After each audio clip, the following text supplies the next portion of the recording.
Welcome, everybody, to 52 Living Ideas. We are here for the next installment of our exploration of this book right here, which is Flow, the Psychology of Optimal Experience by Mihaly Csikszentmihalyi. But before we get started, Maritza and I both agreed that we had to do some kind of little tribute today because in the 2 weeks since we have all seen each other before, sadly, MC, our favorite author here, passed away at the ripe old age of 88, I believe it was. On October 20th, he passed. And so we just wanted even to take a little moment and have that moment of tribute to MC. And I see, oh, Maritza found a nice article here from University of Chicago, and Jyoti just pointed us to the fact that there was a great little write-up here in the New York Times. I thought I might even just read a little bit about this, really to emphasize the importance of his work. I know I had even read one of the tributes that came out the day after he passed that pointed out how when he was starting out in the field, that it was even so rare for people to be in the field of psychology to be thinking about consciousness or happiness as subjects of research. So even just to do that was so revolutionary. And then what he was able to discover with flow and the impact that it has had on so many people's lives, so many different fields. So I even just thought I'd read this part from the New York Times article, which describes how Csikszentmihalyi, who went by Mike, apparently. I didn't even know that, but apparently when you can't say Mihaly Csikszentmihalyi or MC, like I like to say, you could just call him Mike. But it says he was a polymath whose passions for painting, chess playing, and rock climbing informed his works on subjects as diverse as the teenage brain and the psychology of interior design. But it was his research into creativity and focus, which began while he was a graduate student at the University of Chicago, that constituted his life's work and that made him a public figure after the breakout success of his 1990 book, this one, Flow. And then Flow became not just a subject of serious research in psychology and now neuroscience, but also part of popular culture, essentially. And it also even led to him in the early 2000s getting together with Martin Seligman to found what's now known as positive psychology. And that movement in itself has had such a profound impact on our culture in the intervening years. Just maybe read a little bit more from this article. It says here, Csikszentmihalyi was such a leader in our field, it's hard to do his contributions justice, Laurie Santos, a professor of psychology at Yale, wrote in an email. I think in a world where it's become harder and harder to focus, his work on flow has become even more important. Dr. Csikszentmihalyi did not just explain flow, he offered a pointed critique of why so many people fail to achieve it. He cited countless studies showing that most people prefer meaningful work over mindless downtime, but argued that Americans in particular had been conditioned to hate their jobs and love passive relaxation. That's a perfect tie into what we were talking about last week, and is that I think going to lead us into our conversation for this week, which is going to be all about flow and relationships, how to find flow in solitude and also with other people. Marisa, did you want to say anything else in our tribute here to MC? I think you did a beautiful job. I'm going to leave it there and allow us to move on. So just so you know, for people who might be new to this presentation here, the format for what we're going to do, we have a little PowerPoint presentation. We're going to do a quick recap of where we are in the book. So if you've missed anything, just so you'll know where we are, we're almost getting toward the end here of this book. So just that quick recap. Then we're going to go through, just give a brief summary of things and ideas and important quotes that came up in this chapter. We're going to go from there into breakout rooms. So you'll have time to discuss with a small group your own experiences with flow in solitude and flow with other people. Then we'll come back to the main room, have everyone have an opportunity to put forward your best question of the night. We'll take the list of everybody's best questions and then do a lightning round to answer as many questions as we can. So first, our little recap for where we are here in the book. So just first, what is flow? The state in which people are so involved in an activity that nothing else seems to matter. The experience itself is so enjoyable that people will do it even at great cost. Flow is typically defined as that state of consciousness that is both optimal experience and peak performance, where you both feel your best and perform your best. And it's characterized by being so immersed in the activity that your sense of self vanishes, time seems to pass strangely, and you're in that sweet spot between anxiety and boredom. That flow channel we're going to talk about, where your challenges meet the skills.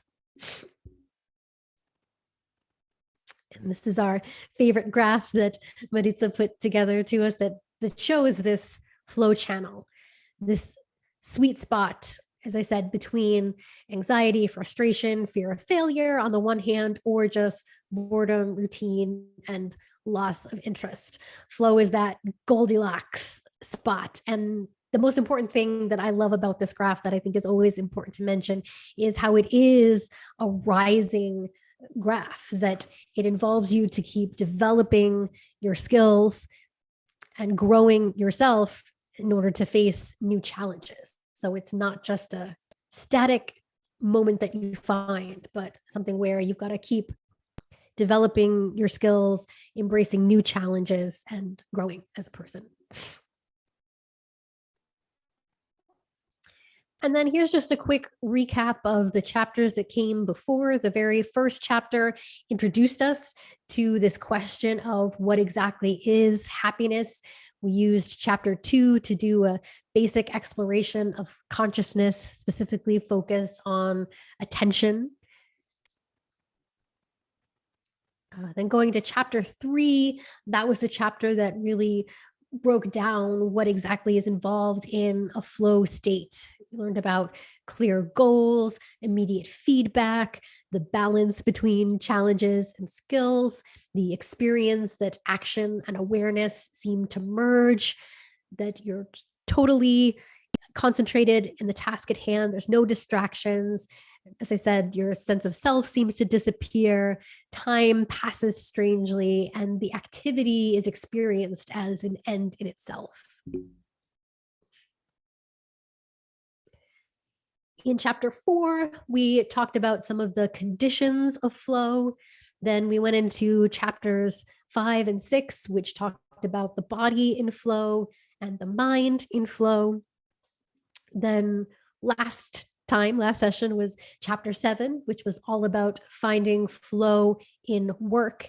And in that chapter, MC pointed out that in our lives, and if you really even think about how do we spend most of our time, the opportunities to find and create flow happen most in work opportunities and then also in relationships. So last time we did that in-depth exploration of flow and work. And so today we're going to be focused on flow and our relationships with other people, as well as flow in solitude. So that gets us right in here to chapter 8, enjoying solitude with other people. And this quote, more than anything else, the quality of life depends on 2 factors: how we experience work and our relations with other people. And as he points out here, if we learn to make our relations with others more like flow experiences, our quality of life as a whole is going to be much improved.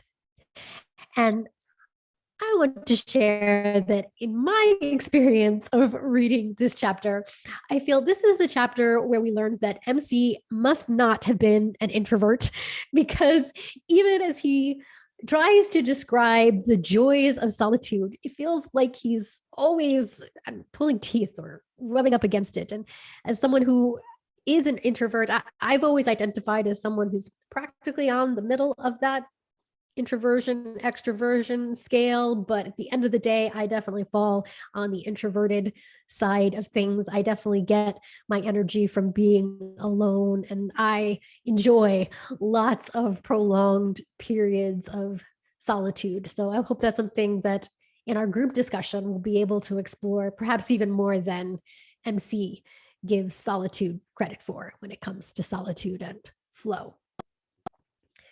Did you want to add anything else here to get us started on the chapter, Maritza? Yes, here's the first time we hear the phrase in this book, in this chapter, where he talks to us about control of consciousness. And he's used it in the past before, but in this chapter, I find that he uses it very specifically. And I think I just want to point that out to you. Sorry, it's loud in my background, but be conscious of that, because he's kind of trying to feed us through a specific point here. So he does, talk about how it's so essential to find ways to control our consciousness, even when we're left to our own devices. And so we're gonna explore what he means here.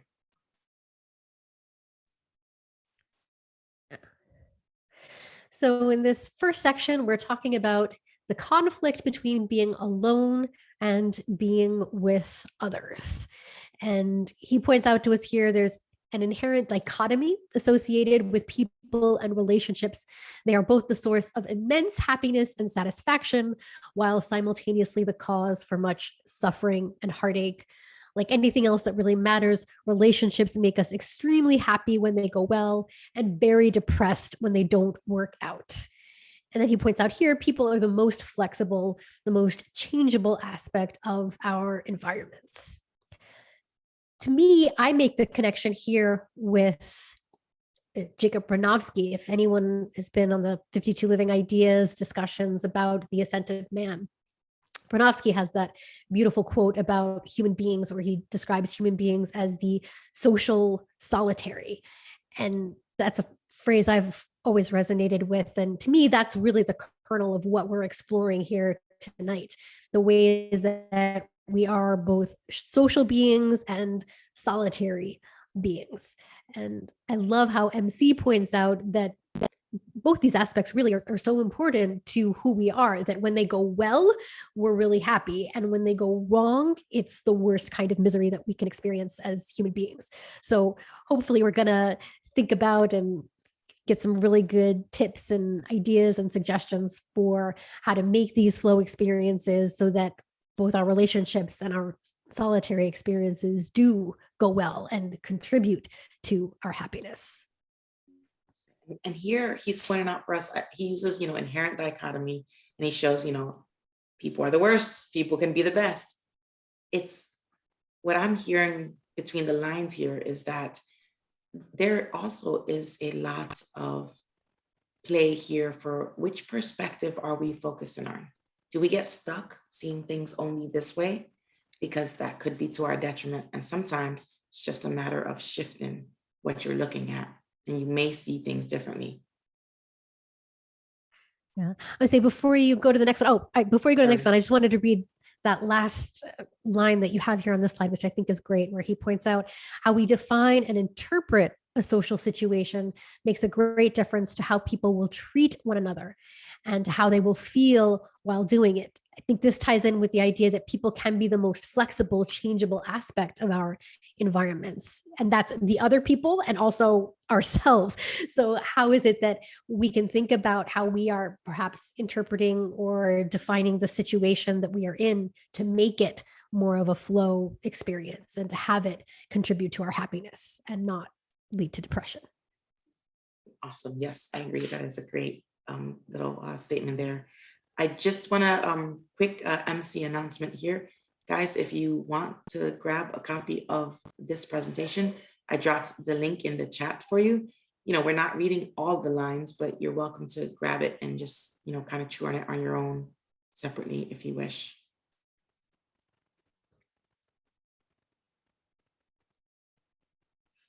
So next we're going to go into the section about solitude and starting with here, the pain of loneliness. And I do love the quote that Maritza's got here at the top, which says the ultimate test for the ability to control the quality of experience is what a person does in solitude, with no external demands to give structure to attention.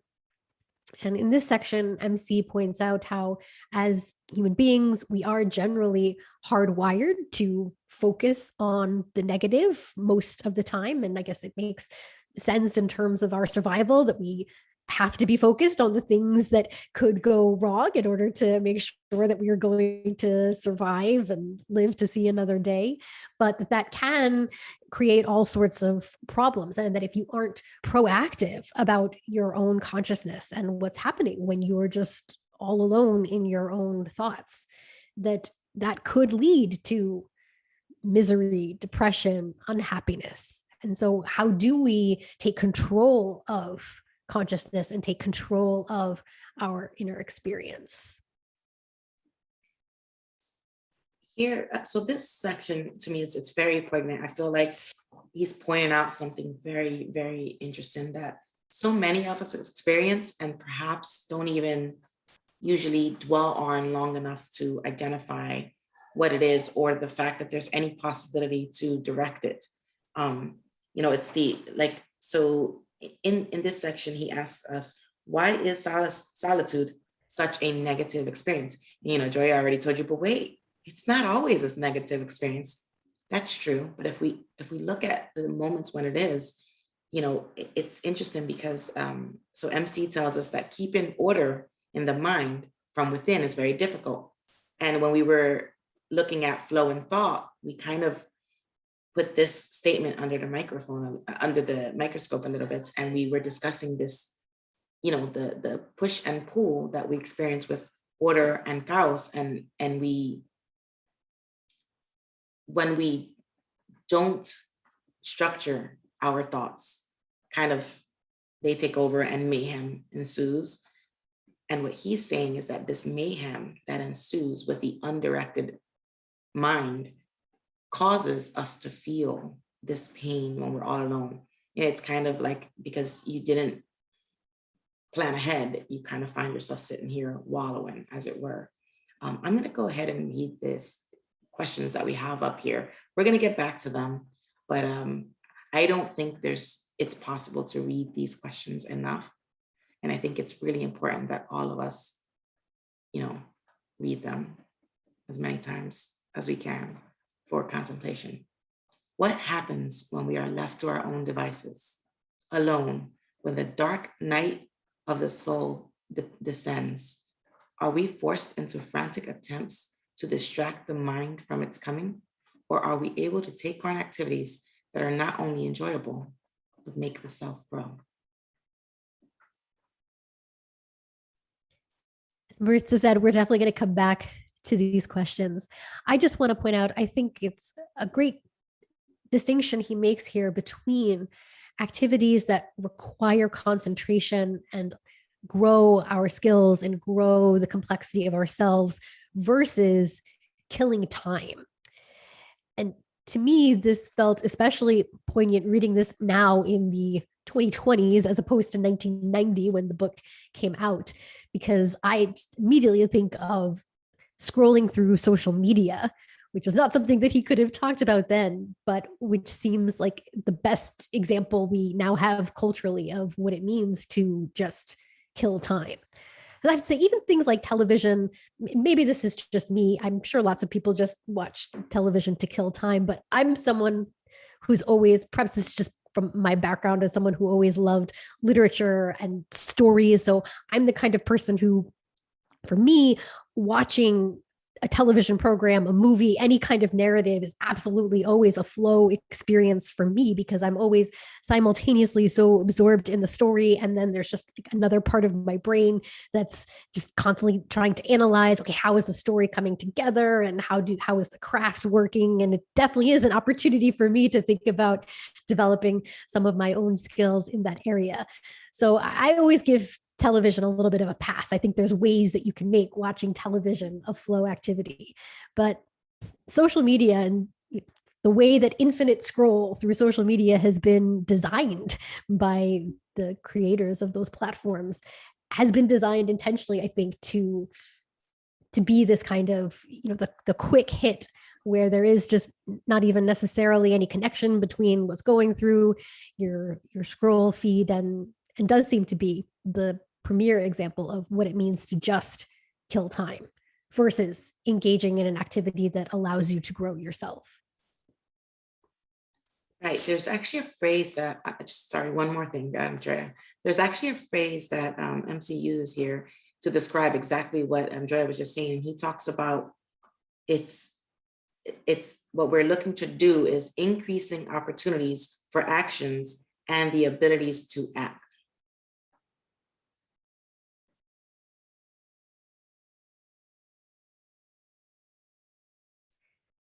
So, keeping with the theme of solitude, now we're going to go into what he calls taming solitude and how we put order to what could be the chaos that descends when we are just left to our own devices.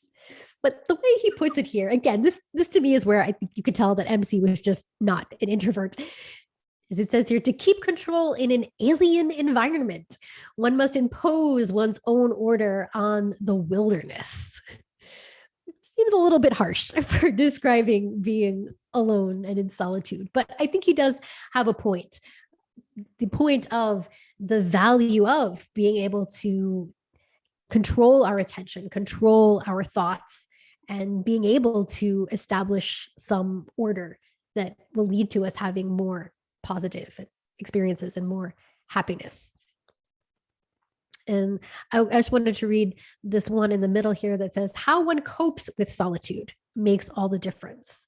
If being alone is seen as a chance to accomplish goals that cannot be reached in the company of others, then instead of feeling lonely, a person will enjoy solitude and might be able to learn new skills in the process. On the other hand, if solitude is seen as a condition to be avoided at all costs instead of as a challenge, the person will panic and resort to distractions that cannot lead to higher levels of complexity. Again, here, I just want to point out, this is a very classic statement of change your perspective. Make sure that you're not stuck only looking at the one perspective, because you can find benefit in switching perspectives here.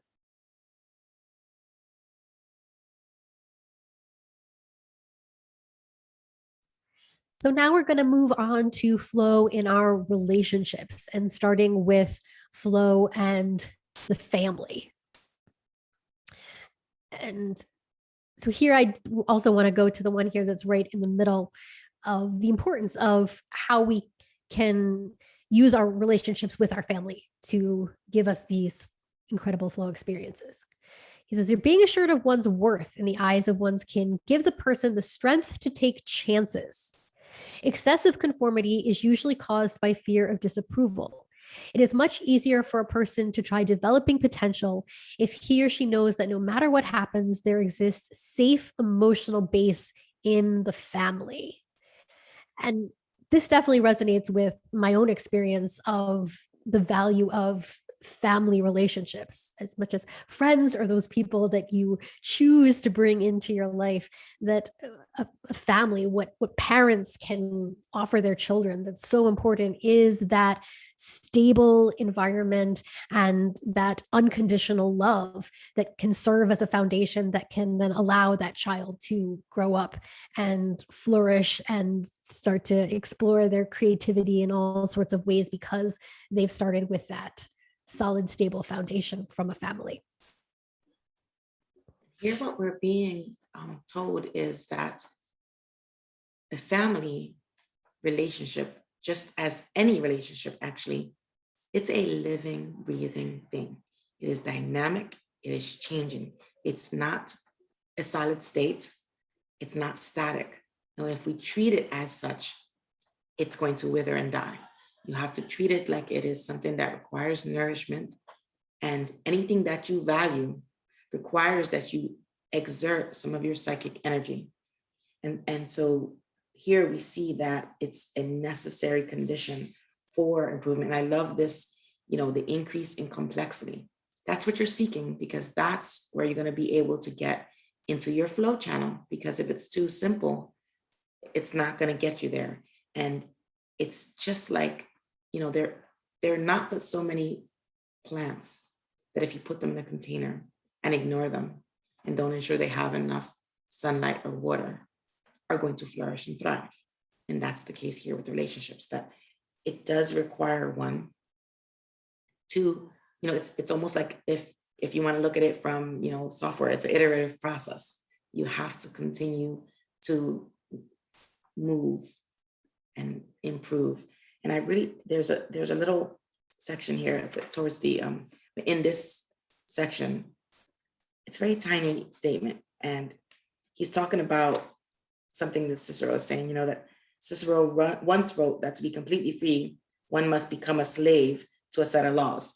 I don't entirely know if, I don't agree with that entirely, but the next statement, MC kind of switches it around. He goes, accepting limitations is liberating.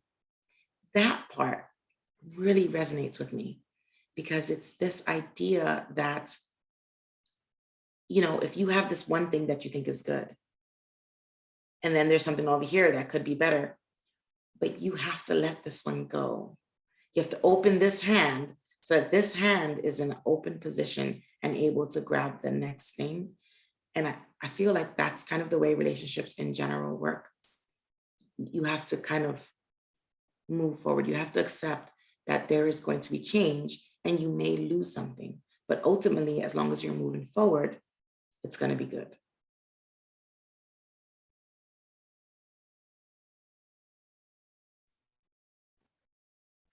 And then just a little more here on flow and the family. And he makes this, I believe, profound observation about differentiation and integration, which builds on what Maritza was just talking about here, how there's how in the family you need to have both differentiation, the individuality of each member of the family, and then there also has to be this integration into the group, and that there is this dynamism, that each individual is growing and developing. This is the whole point of flow, that we want to ride that flow channel and be continuously developing the complexity of ourselves. And then we want to integrate that with the family unit, the group unit, and have that complexity of the group growing as well. So as he points out here, differentiation, each person is encouraged to develop his or her unique skills, goals, intentions. Integration guarantees that what happens to one person will affect the others in the group. A key to maintaining relations comes down to maintaining both differentiation and integration.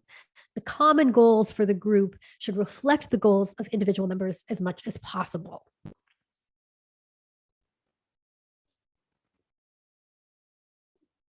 Those of you who know me probably know that this makes me almost giddy, because this is something that's very near and dear to my heart. I believe fiercely that the best way to improve a community or a group is through the individual.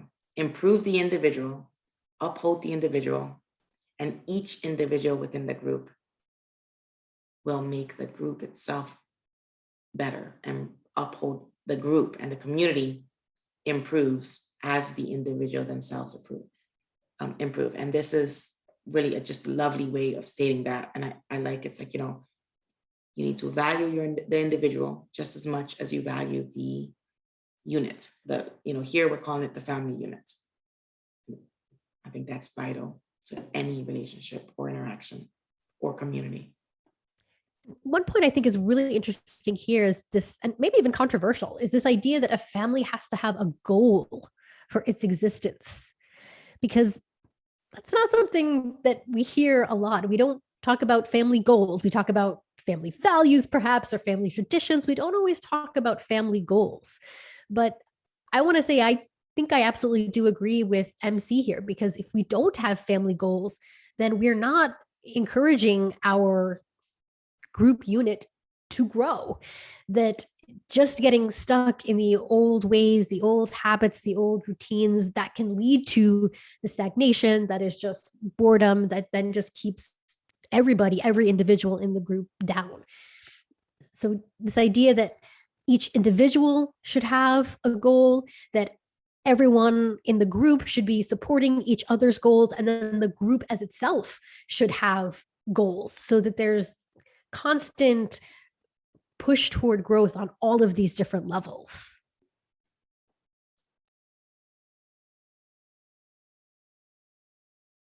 And then we get into enjoying our friends. As he says here, a true friend is someone we can occasionally be crazy with, someone who does not expect us to always be true to form. Because a friendship usually involves common goals and common activities, it is naturally enjoyable. It is in the company of friends that we can most clearly experience freedom of the self and learn who we really are.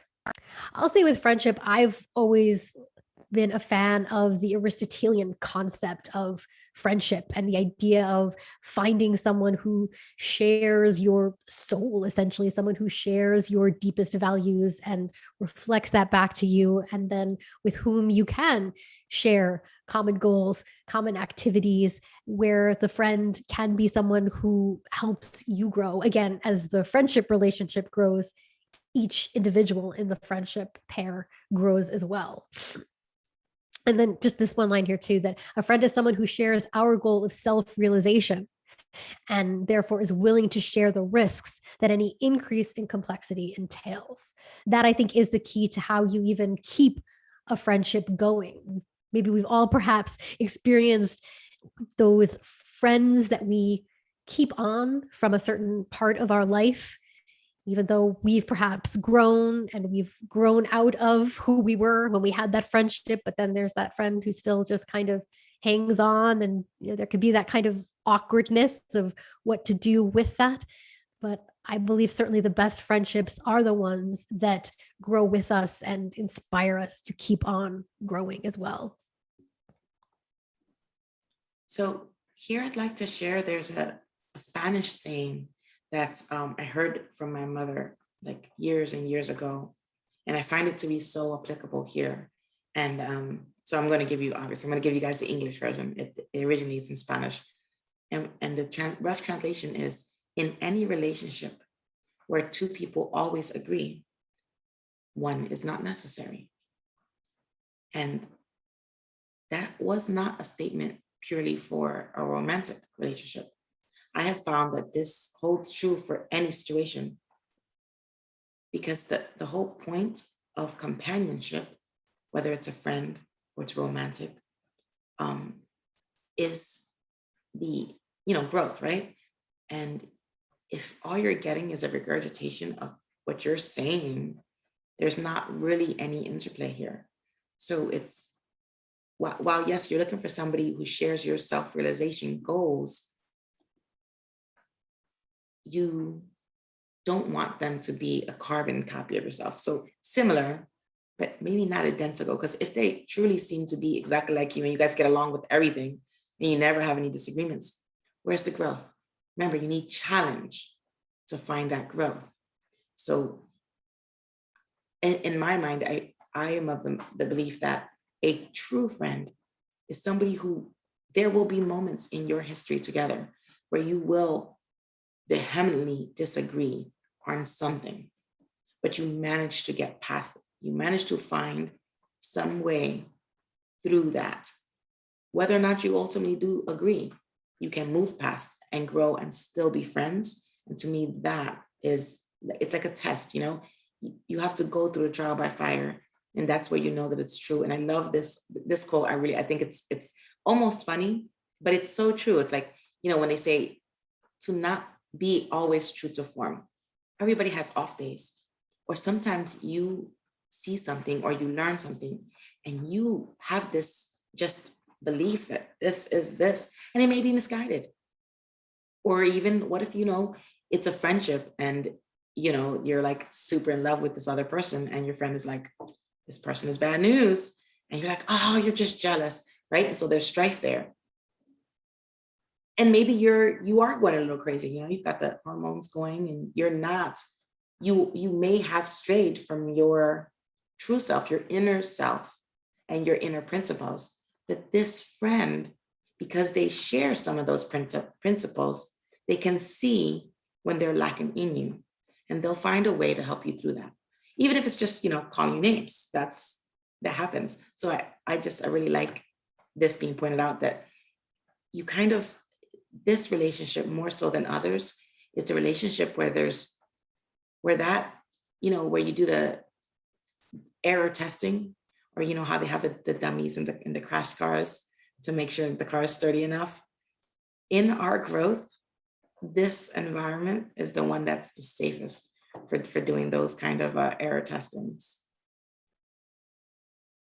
One last point while we're still on this slide, picking up from what you're saying, I really like the last bullet point here as well about what happens later in life.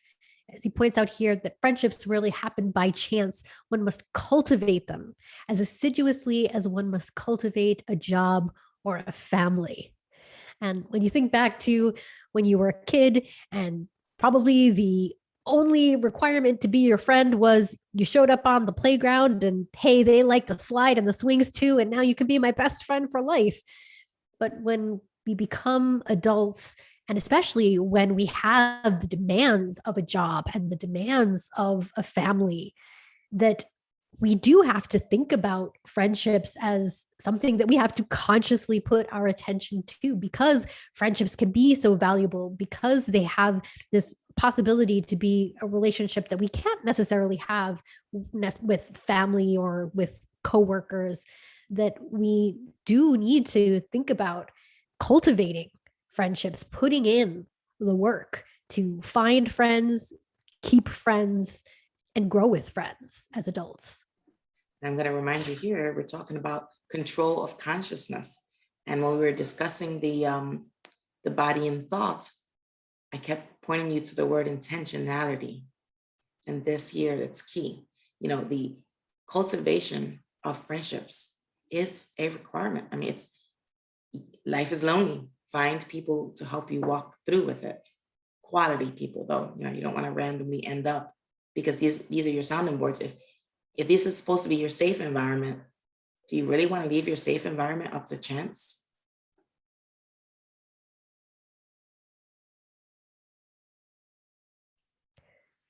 So now we're going to extend our relationships outward into the wider community. As he points out, no social change can come about until the consciousness of individuals is changed first. I'm going to leave this one but it's to expand upon, because I know this is one of her favorite ideas. But I just want to read part of what comes next here, that the concept of flow is useful not only in helping individuals improve the quality of their lives, but also in pointing out how public action should be directed. Perhaps the most powerful effect flow theory could have in the public sector is in providing a blueprint for how institutions may be reformed so as to make them more conducive to optimal experience. I'll just point out quickly what I love about this was that after this book came out, the one that we're reading here today, one of MC's graduate students who went on to much success himself, a scholar named Keith Sawyer, specifically went to study group flow. And so in the intervening years since this book has come out, there has been all sorts of work done precisely on this question of how it is not only that individuals can get into flow, but how a group, the flow triggers for a group that allows a group to get into flow. And one of the things I see is rising interest even in corporations and other organizations to have professional development trainings now all about flow. So hopefully this is even a pattern that's already happening and that we're going to see going forward, is taking these ideas of flow and using these ideas to make group experiences in corporations, organizations, and then building outward from that to bring more flow into community experiences. Right, I agree. I really like that section and that point. I love that it says the most powerful effect that flow theory can have is to provide a blueprint. When I read that, I was like, oh, wow, I hadn't even thought about that aspect of flow. I find that to be fascinating. So here, in this section, again, we're talking about how the way to make a community better, to make them stronger, to help them grow, is by improving each individual within that community. He very briefly at the end of this section. And it's a very short section. I'm a little sad. I feel like it could have had more time devoted to it, but it's what he does say is super impactful. At the end, he talks about Carlyle. He doesn't even bother to tell you that he really is talking about Thomas Carlyle when he says Carlyle here. And he says, and I'm going to read this whole section because I really think it's super important. But no social change can come about until the consciousness of individuals is changed first. When a young man asked Carlyle how he should go about reforming the world, Carlyle answered, "Reform yourself." Those who try to make life better for everyone without having learned, oh wait, I'm sorry, I just totally skipped 2 sections. I'm gonna try that again. Reform yourself. That way, there will be one less rascal in the world. And that's Carlyle's quote. And then MC tells us, the advice is still valid. Those who try to make life better for everyone without having learned to control their own lives first usually end up making things worse all around. And this points again to those 2 concepts, the control of consciousness and intentionality. It is, and we've heard the pithy saying of change comes from within, but it's not that pithy. It's really quite true. If you want to change something, and it's a group, a community, the world, change yourself. Start with yourself. Spread forward. We are small, but we are mighty. You look here, you have a couple dozen of us on this here. Imagine if every one of us goes out into the world today and every one of us works to change ourselves. And then we interact with different groups. This is only one group with whom you interact. We meet once every 2 weeks. All the other groups you interact with, some of what we're discussing here, some of it is going to, speak to you. And then you're going to carry it forward as something that speaks to you. And the next group with whom you rub elbows is going to benefit from that. And then maybe somebody in that group is going to move it forward. And this is the way it works. And maybe that's overly optimistic. I don't personally think so. I think this is the way to improve community. I have been saying, and maybe I get on, a little bit of a soapbox here in random meetings, but I really do believe that this is the key. We need to hold our individuals and our individuality with the same strength with which we hold community. And that's the way to improve the community. It's the best way to do it. And it starts with being conscious of the fact that you can control aspects of your consciousness. Walk forward with intentionality, and you will find it easier to walk along that flow channel. I really believe that. Exactly. And important to point out too here that I do believe it is really a spiral kind of process. And Jeff Gee in our chat here is pointing this out as well, that I just take this back to the Bronowski quote that we are social solitary beings, that the society can have that influence and motivation. Hopefully coming here tonight and participating in this group, engaging in this group already helps shift you, and that helps you shift some of yourself, which then you hopefully bring to your other groups. And then that group then hopefully has positive effects on that individual. And it's ideally just an upward growing spiral for all of us here. Yes, I do want to put one more thing on the table here for you guys to think about. It's not an either or situation. When you're working on changing the individual, you cannot, one should not. So it is a matter of both. This chapter says enjoying solitude and other people. And if you're hiding out all by yourself only ever, it's not going to be you're not going to experience the same growth. as you will when you find a way to move within both.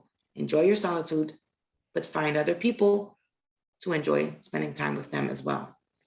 I am going to take a quick second and go back to the definition of flow, just really briefly, Joya, because we have a newcomer who was questioning what exactly flow was. And I just want to throw this up for 2 seconds. Yeah. And I'm reposting if you guys want. Yeah, repost it in the presentation. chat too, because I think some other people have come in late. So maybe, if you can just post the presentation there, then they can get the slides there with what is flow. And then why don't we go to that other slide with our questions. So we're going to go now into our breakout rooms and we're going to go back. Oh, you went just past it. Oh, sorry. There we go. You want to read our reflection questions here? Yes. Okay. So we're going to send you guys off to the breakout rooms to discuss with smaller groups of people these questions here. What do these make you think? How do you think we can implement whatever it is that this is implying? What happens when we are left alone to our own devices? Alone when the dark night of the soul descends? Are we forced into frantic attempts to distract the mind from its coming? Or are we able to take on activities that are not only enjoyable, but make the self grow? That's your reflection question for the group, or perhaps anything else you might want to share from your own experience about flow and solitude and flow and relationships. Think about the best question that you have coming out of the group. And we'll do this for about 20 minutes, and then we will all come back to the main room, the big group here to share. So, all right, I think we got the group back now. So next we're going into the lightning round best questions section of the meeting. So if you'd like to ask or bring up the best question that you got, either maybe something you were thinking yourself or from the group discussion, this is almost a perfect illustration of our flow and solitude and relationships today, because this could be a question you got in solitude from thinking about some of these issues yourself, or something that came up in your group.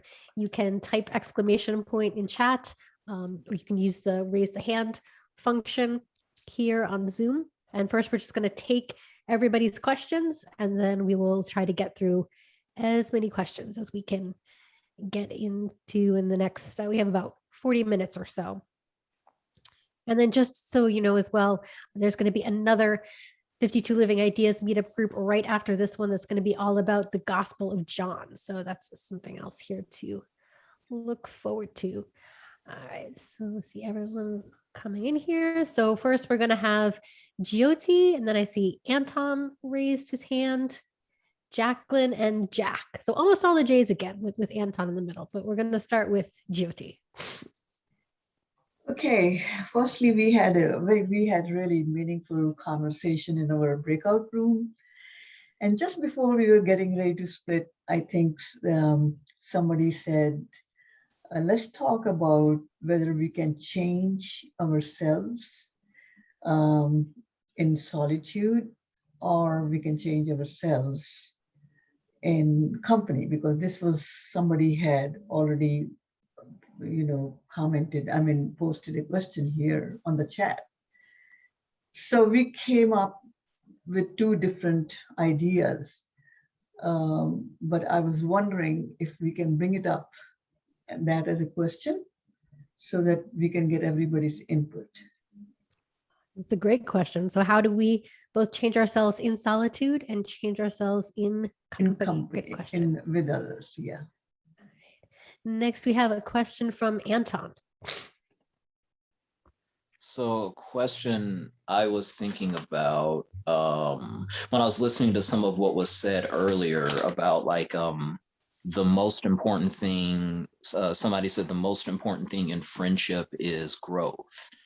And I think growth is definitely, especially if it can last, is definitely a great thing. But I was thinking, it seems like there's other values, like trust as an example, that could be as important as growth in a friendship. Not quite question format, but that's actually kind of my question is, are there other values that could be as important as growth in a friendship? Yeah. Yeah, that's a great question. So yeah, so what are the other important values of friendship, and maybe then even how do they contribute to the flow experience as well? Tie that back to our theme of the night. Then next up is Jacqueline, and I see she put her question right here in the chat. She asked, how can submerging into chaos bring you into flow? Which is a great question. And that's actually even going to be the whole subject of our discussion next time. Is going to be all about using flow as a way to overcome chaos, tragedy, the hard parts of life. So maybe we'll get into that this time, but Jacqueline, definitely, hopefully, I hope you'll come next time as well, because that's going to be the subject of the evening 2 weeks from today. Next up, we have a question from Jack. Yeah, so a couple of weeks ago, we went over the last chapter, and towards the end, he was talking about how entertainment, many forms of entertainment is a distraction, especially as a passive consumption of mass media. And then in this chapter, he talked about, the idea of escapism with TV, television and drugs. So I wonder, what everybody's thought is in terms of the escapism argument in terms of TV, specifically television, versus say reading of fiction, versus say reading of nonfiction, or say reading for skill development and growth. Because it seems like, in terms of the activities that he prescribes, is what would you'd want to focus on is things that would allow you to develop new skills, or grow in some way to accomplish goals. And so I'm wondering what everybody's thought is, can television watching accomplish goals or develop new skills that are in the process, and how does that relate to reading fiction? Is it the same thing, watching television for fun and reading fiction versus reading for skill development or personal growth, etc.? Oh, great question. And so I'm just gonna try to summarize this maybe as what is the role of escapism, and how is perhaps TV different or the same from reading fiction, nonfiction, other books that help with growth and skill development, and how that all relates to flow. Great topic there, Jack. Let's see. We also next have Kim.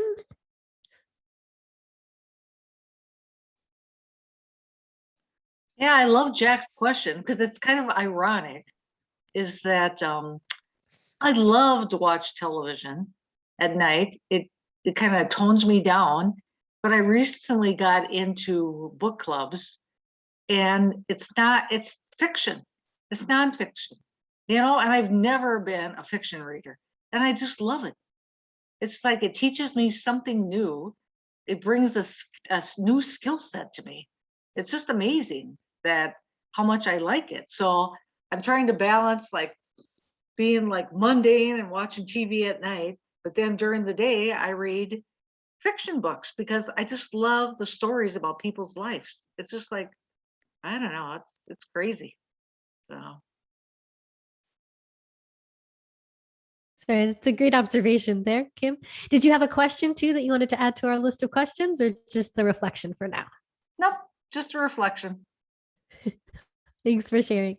Let me see. And then for questions here, I got a question here privately, which is even thinking about how flow can be used for harm with respect to relationships, which I think actually is a really important question to talk about. This is an idea that we brought up in some of the previous sessions, the topic that's often referred to as the dark side of flow. So flow, if you remember, is defined as the state when we are wholly engrossed and concentrated in the task at hand. And it's described as the optimal experience and peak performance, but there's all sorts of negative, destructive activities that can also be flow activities. For example, a lot of crime activities can be experienced in a state of flow. So there's maybe something important to think about. Is there a dark side of flow when it comes to relationships? And if we think that that's the case, and then maybe how to make sure that we have the positive flow experiences and not the dark side of flow. Let me see. So would anybody else like to put any questions onto the table. Otherwise, we'll start to go through some of the questions that everyone else here has brought up. I have another question. I don't know if I can ask too. Oh yeah, go right ahead. Okay. So we were talking about flow and how it can just be on one part of you, right? So if we have a mind, a body, spirit, emotions, and say we're in a flow, a mental flow, but the other parts get ignored. Is someone more in flow if they're integrated in all those aspects of themselves? Good question. So to summarize your question, can we say like does flow happen when you're integrated, or can flow happen when you're kind of separated? Is that Fragmented? Yes. Fragmented? Yeah. Uh-huh. okay? Cool. All right. And I guess I'll put it out there too. If anyone else who has already asked a question would like to ask another question, we could take a couple more questions. Otherwise, then we'll just start to go through everything. And then, Maritza, did I miss any questions? Just double checking to make sure that none of them. I don't see came anyone through to you. else. I think that was it. I have Kim. Did you catch Kim? Yeah, I think I got. Sorry, Kim. I was Yep. stepped out for just a half second. No, that's okay. I just want to make sure that in case anyone sent one to you by any chance. So, all right. So why don't we start then answering the questions? So we'll just kind of go through them in order, I think, here today. So we'll start even with Jyoti's question, which I guess came from her group, which was this question of changing ourselves, and do we change ourselves alone or with others or both, or how does that work? Anybody want to share their thoughts about that question?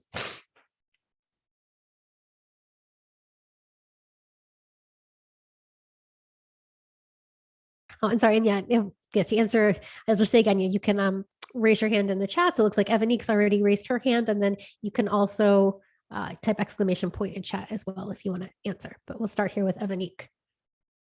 Yeah, I think it's both. I think you can learn. I think sometimes what I tend to do is if I'm around people, I like to be around people that like make me better or who are smarter than me in a certain area, or or if I'm just I just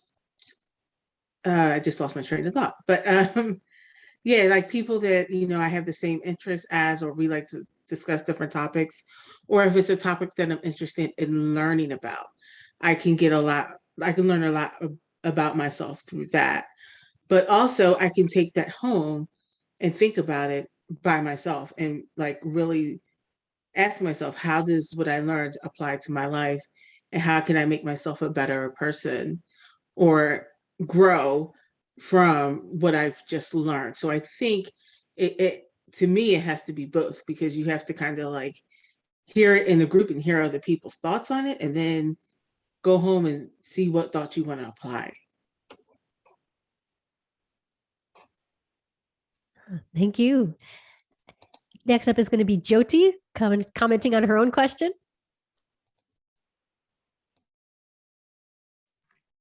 Yeah, that's funny, isn't it? Because I think I'm going to repeat what I said, but that's just for the sake of other people.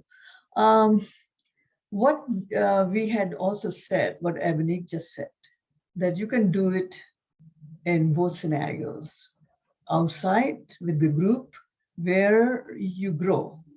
Because like I think Maritza had said, that when you have conflicting opinions of other people and you are challenged, that leads to growth. So you can do that when you are with other people. You can grow and you can be, not necessarily you can be reflective when you are outside. You can't, because you get carried away in whatever is being discussed, and you are not really yourself that much, but you can go home and reflect on it. That's one way. And then when you are by yourself, you're in solitude, you sit back and you think about what happened in different situations. Where did you go wrong? And what could you do to improve that about those scenarios? And that to me is also part of growth. And you're doing that by yourself, you're alone. And that is also very important, a quiet reflection, and seeing yourself individual in a group of people where you could have actually done something different to benefit them, but you did not. And this happens quite a few times. It happened very recently with in a group situation. And like you said, Joa, that Jyoti is going to answer her own question. And after I went home and I thought about it, so when we were in a group and I said, you know what? I think I did not do that right. I was first supposed to talk to the facilitator and then, rehash the issue and see where this other person should be in this, rather than isolating that person and just making a group, smaller subgroup, and discussing that issue. So that only happened with me because I sat back at home and I thought about it and I said, gee, that was not right. That could have divided the whole group. Some would have taken my side and some would have taken the other person's side. And that was not my intent, but I didn't go about doing it the right way. So both the scenarios have their own, perspective. You can change yourself in solitude. So that was the answer to the person who had asked that question, posed that question on the chat. How can we change ourselves in solitude? Yes, you can. That is my answer. Thank you. Thanks for sharing that personal example too. I'll share from my experience that the most significant and good changes in my life have always required both, and even multiple iterations of going back and forth between both. I'm thinking of examples where, on the one hand, first, I've needed the spark of the change to come from someone else. It's, someone else has drawn my attention to something. They've asked a question. They've put an issue on the table that I wasn't thinking about before.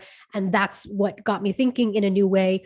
But it couldn't just be from that person, because then I would just be aping or repeating what they said. Like, I needed to absorb what they said and then go off by myself, chew on it in my own, put it in my own words, relate it to my own experience, and then even go back and have a conversation and a dialogue.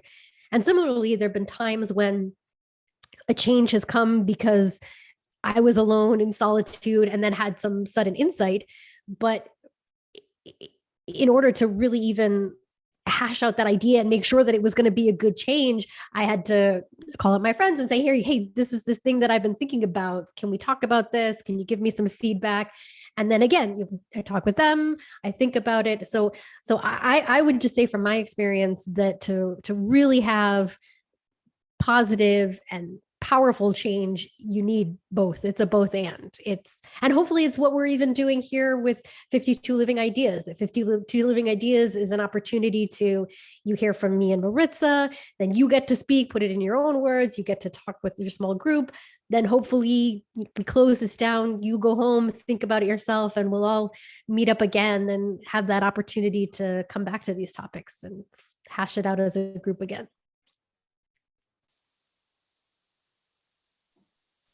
See, Kim just raised her hand. Yeah, Kim. So I brought this up in my group setting. I think there's a distinction between loneliness and being alone. I definitely believe there's a distinction. So I don't know how the rest of you feel, but it's two different things. It's two very different things. So if somebody wants to comment, but I can be alone.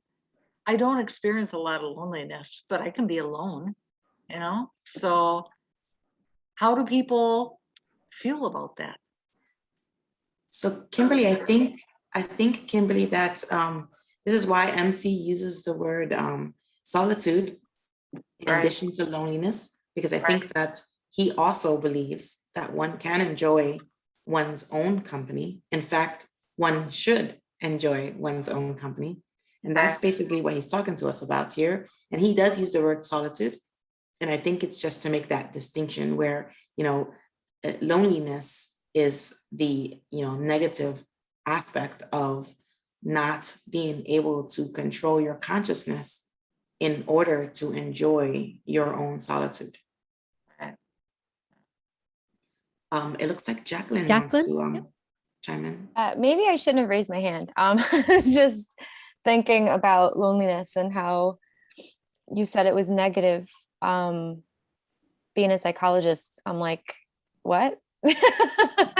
It's almost as if the only way for us to experience life is really to experience the whole range of emotion, and in order to release an emotion, you got to go through it, so how do we control our mind enough to avoid an emotion? It's as if you're in emotional integrity, then you let yourself feel it and it's okay, it's all good, you're in the flow of your being. I think, well, let me clarify. I believe, and correct me if I'm wrong, Drea, that loneliness here is used as kind of the negative side of solitude. It's a spectrum. So if you're, so I don't wish to intimate here that we think that, one should, never ever experience loneliness, or that one is not going to. But the goal is to experience it as solitude and not loneliness. We're human. We're not always gonna hit that goal. Some of us land in loneliness, but solitude is the goal. If one can enjoy one's own company, then one is in solitude and not in loneliness. Does that make sense? I think of the way it's making sense to me is that solitude is more of a state of mind and loneliness is an emotion. And it's as if the mind is transcending the emotion in this paradigm. The mindset of what solitude is, it's being alone. It's a physical behavior rather than the emotional aspect of loneliness. Yes, I agree with that too. Yeah, I'll share the way I read it, and this could just be me, but I read it perhaps similarly, that solitude refers to the state of being alone. Loneliness I read as the emotional experience of solitude when it's bad. So the bad emotional experience of solitude was loneliness. But you're right that there doesn't seem to be necessarily the word that is the positive valence for when you are happy in solitude. And again, I'm going to come back to when I read this, I found it very frustrating as someone who is an introvert. My reading of this was I read this and thought, oh, there's no way that MC could have been an introvert, because he goes into so much about all of the bad parts about being alone. And certainly there are horrible parts to being alone, and we are social beings and there is so much value that we get from relationships. But certainly it seems that, of course, individuals are different. There are some extroverted individuals who probably almost never ever want to be alone and don't find the positive emotion of solitude, that'd be very difficult. And there are others who we know who essentially are hermits and thrive, spending most of their life alone. So it seems there's definitely variance among individuals. There's variance within individuals. I think this was Maritza's point, that we want a full spectrum of experiences, that even if we are an introvert or an extrovert, we don't always want the same thing all the time. So it's kind of finding that for yourself. But I will agree that I also found the language of this perhaps a little constricting, that if solitude is the state and there's loneliness, which is the bad thing, we need a word for the positive, joyful flow experience of being alone. I think the you achieve solitude when you have calmed the mayhem. He talks about mayhem in that sentence, right? So in the dark soul of your night of your soul, if you calm that mayhem, you're able to, through introspection and all other some stuff, and get in touch with yourself, and then you are able to be in solitude, basically. So that's what I think. Yes, and MC often describes flow as bringing order to consciousness. So I hear that that's exactly what you're saying, that when we're in solitude and we're able to direct our attention to bring order into consciousness, that's part of how we achieve the positive version of being alone. Let me see. It looks like up next we have Evanik, Anton, and Jyoti.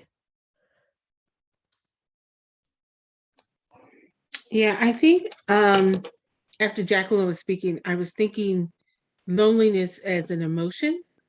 And I don't think you should judge as an emotion as good or bad. So I think loneliness is an emotion when you feel alone and you feel like no one's around you or no one cares, or or you just can't reach out. But it's not good or bad. It's just what is so.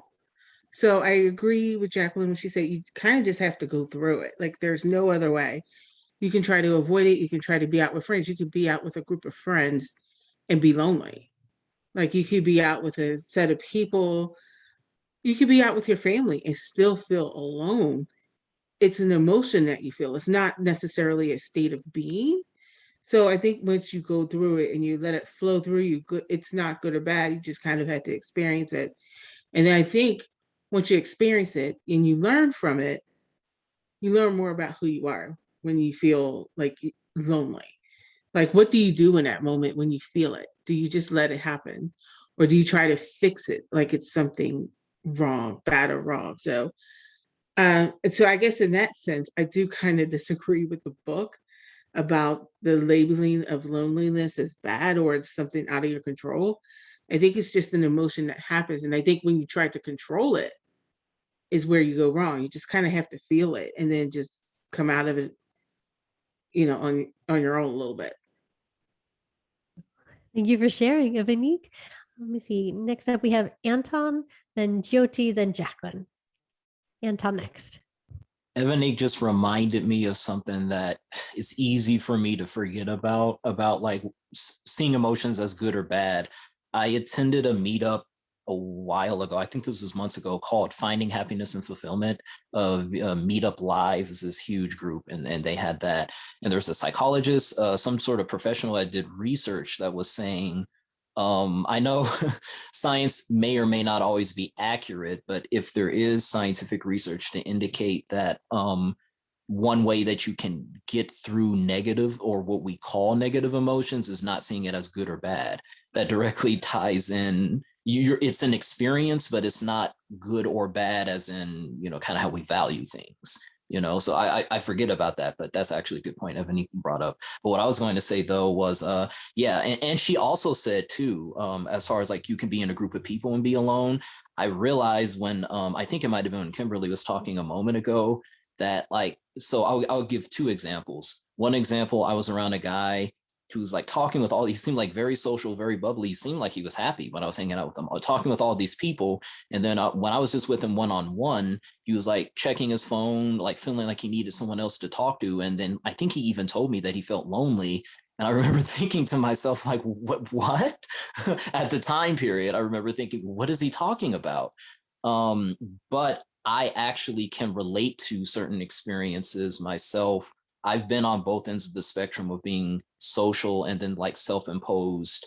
I still spend most of my time like as a recluse, and I enjoy much of it. But having been on both ends of the spectrum, I found that you can actually be lonely, not always, but you can be even if you're social. And it's a strange thing to try to make sense of in your mind. Like, I'm talking with this many people, I'm around people. Why do I feel this way? But yeah, it's an interesting thing, but that can happen. So I think it's an emotion or something like that. That's what I have to say. Yeah, I'll just jump in just to give, maybe try to put some frameworks around what we're saying, because sometimes when we are talking about emotions, the language that we have in English can often get in our way. So just to frame this perhaps in a way that will help us talk about this more.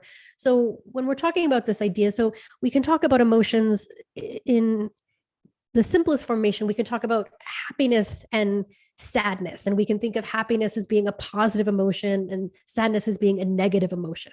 And now there is also a real way in which to be emotionally healthy, we want to accept all of these emotions. So it's not that sadness is bad. We don't want to resist it. We don't want to fight it.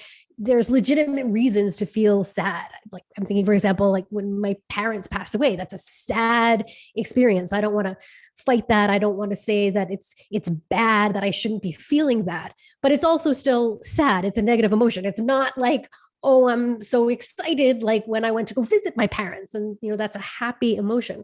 So I think what we're trying to talk about here when we're talking about the experience of being alone, there's ways in which you can experience being alone and experience it in a happy way. And there's a way in which you can experience being alone and experience it being in a sad, unhappy way. And however you're experiencing that, you don't want to fight against it. You don't want to resist it. It's not that one of these is positive and one of these is negative. And in a certain sense, it is what it is.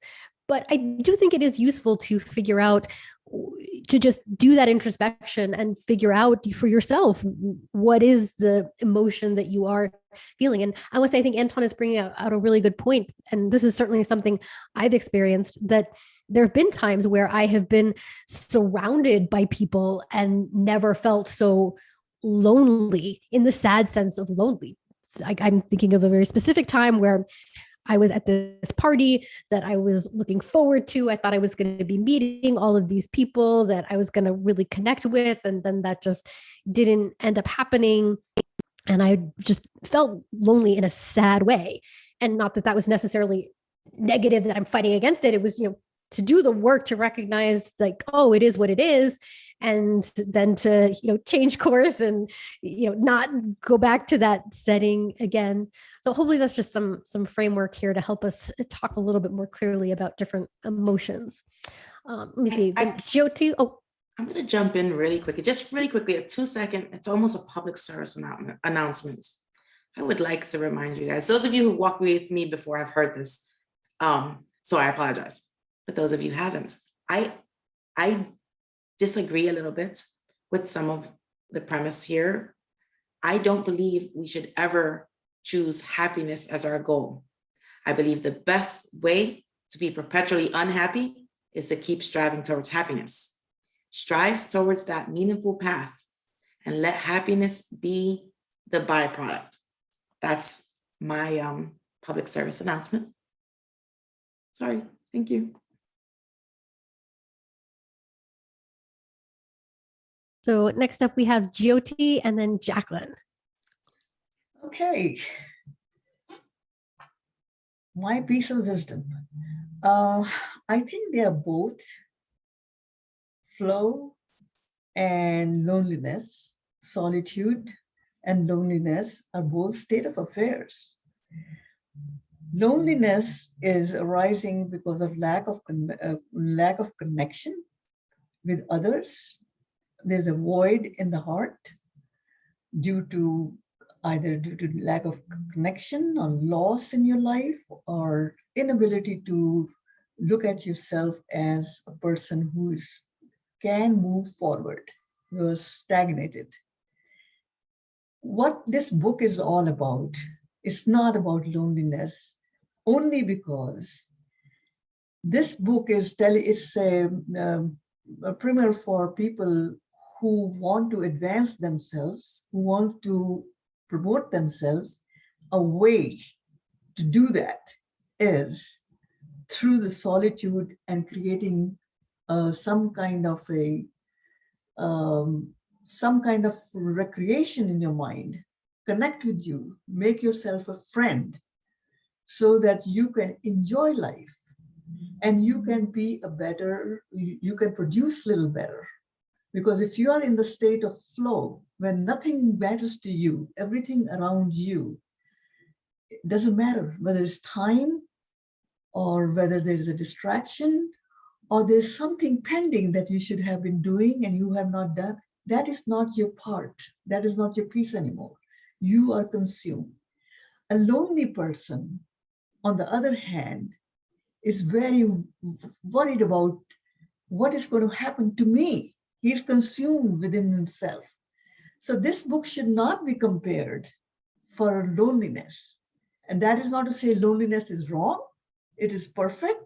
or not perfect. This book is not about it. That is the whole thing. This book is about getting you to move in life. Loneliness has to be dealt with separately. That cannot be combined with this kind of a book. This is how I feel. Otherwise, the whole idea about flow is nonsense. If you are trying to connect it with loneliness, he doesn't want you to be talking about loneliness in this one. There's a separate topic for that. There is a separate psychology for that. Not that there is something wrong with it, with loneliness. You got to sometimes hit the bottom to come out. Loneliness could be your vehicle in hitting the bottom. And then you say, what am I doing to myself? I got to move. And that might be your way to have some order in your life, get out of the chaos. Loneliness is a chaos. You are in a state of chaos. And that will be maybe that is the best thing that happened to you, that you were lonely. Because how long can you stay lonely? You have to get out of it. You have to move on with the life, with the world. I lost my husband. What could be worse than that? If I stay in that grief mode, I'm done. Then I better go too. There's no point. I have to have some kind of a flow in my life so I can, although I don't have a goal, I still don't have a goal. And you guys will, you talk me out of it, but I know that I don't have a goal, but that's okay too, because I'm consumed every day. I'm doing something every day. And there's something, sometimes it's a different thing. It's a drawing, it's a reading, it's a coloring, it's sitting on 52, or it's watching even a documentary on Netflix. So what I'm trying to say is, no, whatever you are going to discuss, please don't discuss here with this book. Loneliness, subject of loneliness should not come in flow. That's how I feel. And I'm sorry. MC, I love you. Yeah, I think flow is more about having a rich inner life, basically, so then you don't have to depend on externals, because your internal life is so rich, and you can entertain yourself for hours and hours, so.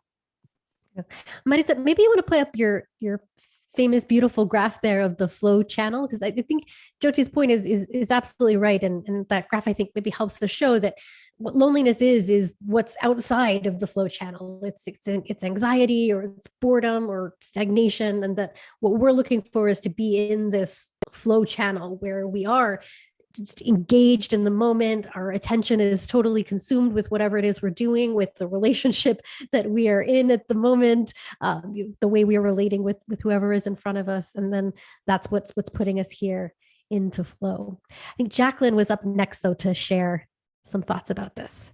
I'm feeling hesitant now because when I raised my hand, I was thinking about the loneliness topic, and I was just. It is in this chapter. It's okay. Okay. I mean, I didn't read the book, so could write a different book. But when I think of loneliness, I think that it's something in your body. It's a physiological experience that's telling you something, and that's what every emotion is. It's directing you. There is order even in chaos. That even when something is building, something is being destroyed. Energy always flows. So just my experience personally and I was talking to Sharon and Asif about this, is that when I found my inner richness and my energy and my bigness, I had to go through dark night of the soul for years, for like 5 years. Complete isolation, crying, shaking, getting it out. I couldn't avoid it.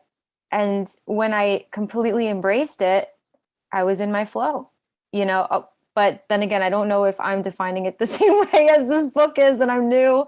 So I don't know, but just to kind of add on to, like all emotions should be taken into account. None are bad, but at the same time, it is a compass. It's telling you what needs to be tweaked. It's telling you something about your mindset. It's telling you something about your body, that something needs to be healed, or it's telling you something about your spirit. It wants a different experience.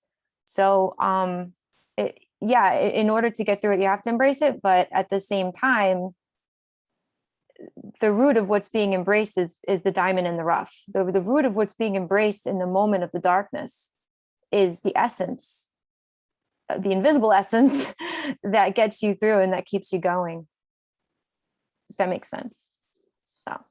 Yeah, thank you, Jacqueline. And that actually is even just the perfect setup for what we're going to be doing next week, because next week's chapter is called Cheating Chaos. And it's going to be all about the relationship between flow and chaos and disorder. So MC defines flow as bringing order to consciousness. But I think your point is absolutely valid, that these are two halves of one whole that we experience in life. So that's exactly what we're going to talk about next time.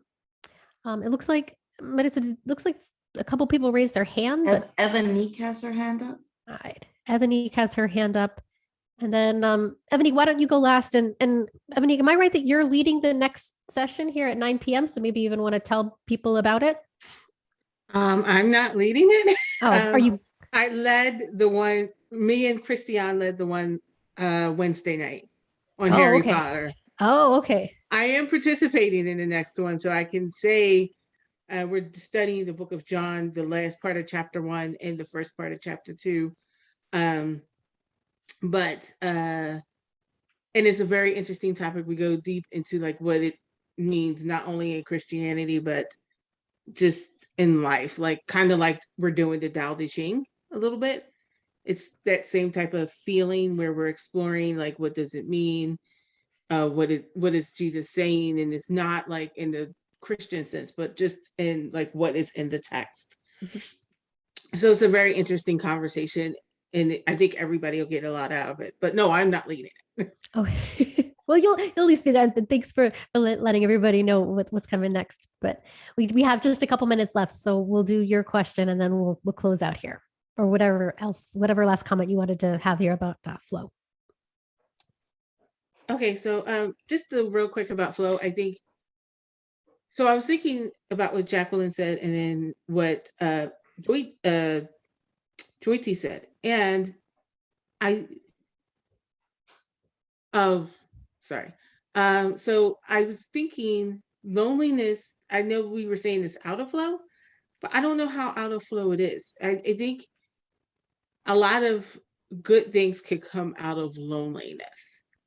And I think there's a lot of people that got into flow because of loneliness and they needed to find something.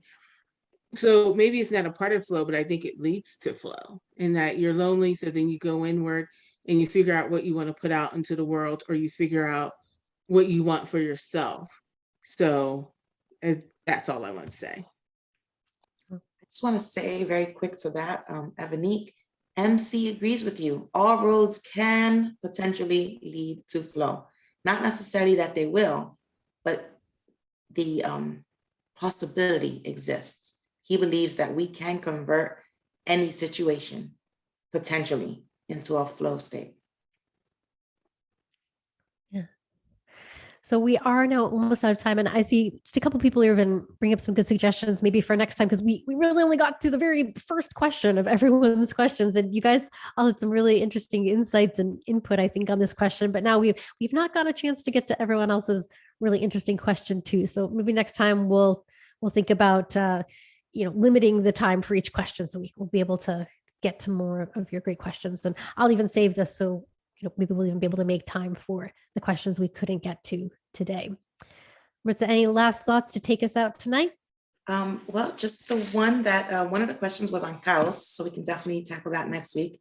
And the other is, I just want to remind you guys that sometimes hearing the question is more important than discussing the answer. So we are all still enriched for having heard the questions, even if we didn't get the chance to discuss them all in depth. And also, I ask you guys to embrace the concept of the duality of loneliness and companionship. And that's what I think should be our lovely takeaway here today. Thank you. And thank you everyone for joining us. And we'll see you in 2 weeks for Flow and Cheating Chaos. or cheating cows, as Maritza will say, which I like much better. Thank you both. Thank you, Maritza. Thank you, See you next time. Joya. Guys, Thank you. Bye. Good night. see you in 2 weeks. Thank you. Bye. Thank you, everybody.